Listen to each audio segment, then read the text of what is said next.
පට්ට දෙනකක් බං හිටියේ බස් එකේ. බස් එකේ නෙමෙයි උඹ විස්තරේ දන්නව නේද? මොකද්ද? තරෙන්දුව තිනර බීලා අමාරුයි කියලා. මොකක්? උඹ දන්නේ නැද්ද? අඩෝ නෑනේ බං කොයි විදිහද ඔක කරගෙන තියෙන්නේ? අද දවල් වරුද? අඩෝ ඇයි බං මුන් මෙච්චර මෝඩ?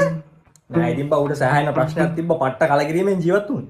යකෝ ප්‍රශ්න තිබ්බ කියලා ජීවිතේ නැති කරගෙන හරිනවද කියපන්. උඹ කියන කතාවත් ඉතින් ඇත්ත තමයි. ඒවට ඉතින් හිතහංග උන්ලගේ අම්මයි තාත්තයිත් ලෙඩ ඇඳේ.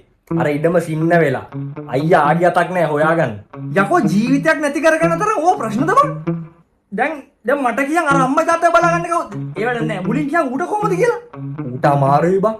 මාවක වෙන වෙලාව උගේ ගෙදර හිටපින්ද සිද්ධිය දැකපු ගමන් හොස්පිටල් එක්කන් ගියා. නැත්තම් එතනමයි. යකෝ වෙලාවට බං. මිනිහෙක්ට බං හැදෙනවා නම් සිරාට උඹ වගේ එක යාළුවෙක් හිටියනම් ඇති බං. මේ මේකට මුකුත් හිතන්නේ බං. උඹ දන්නවනේ කොල්ල උඹට මෝඩයා කිය ආතල් දෙනවා කියලා. දැන් ඒත් බලන් උඹ ගැම්මට ඉන්නවනේ බං. යකෝ සමාජයෙන් උඹව කොම් කරන විදිහට බං ඌට කලින් උඹ කියනවා තිනර බිල මැරෙන්න ඕන. උඹට කියන්න ඔය කතාව අරුත් ඔය විදිහටම මට කිව්ව තිනර ටික කටේ හලා ගන්න කලින්.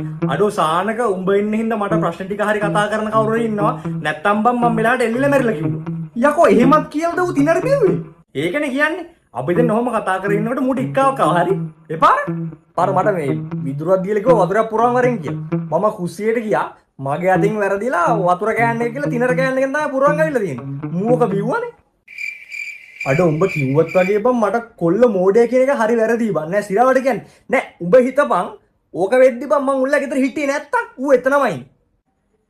ඈ? Se acabó.